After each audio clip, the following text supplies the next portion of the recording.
I have 4 themes that you might like. They're a mixture of dark and light themes. So I hope you enjoy this video. The first one is what you see right here, and this is called Friction Light. Now, friction comes with dark and light themes, and I think this would be an ideal theme for someone who doesn't want to get distracted, because it hides all the line numbers. Also, it hides the title or the name of the files. As you can see here, when I click on a file, it shows me the name. And the other thing is, it's very clean and clear.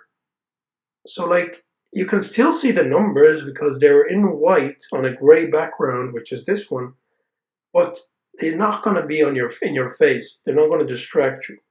Everything else here looks crystal sharp, okay?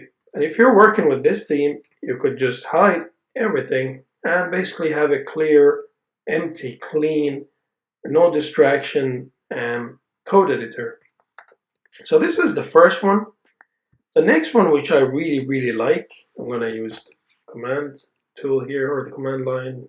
The next one is called Solarize Dark Vim.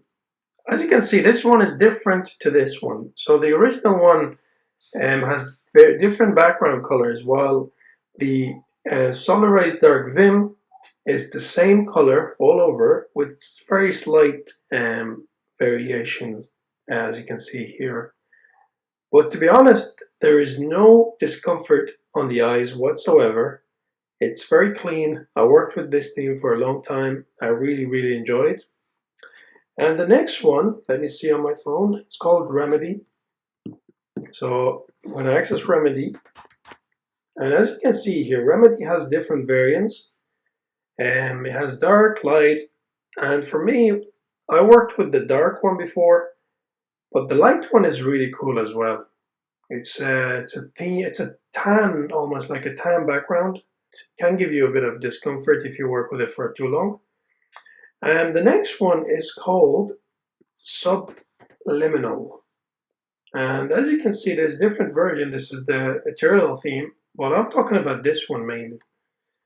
And this one, as you can see, it's very subtle.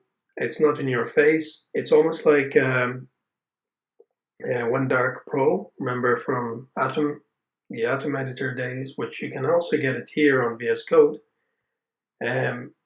Everything is straight to the point. There's not many colors. The only thing I don't like is how everything, especially like in the test files, I'm using Angular here, a lot of the keywords and the naming is in white, which can be a bit confusing. But other than that, the theme is actually pretty nice to work with. I hope you enjoyed this video. That was 4 themes for today, and I'll see you again in the next video.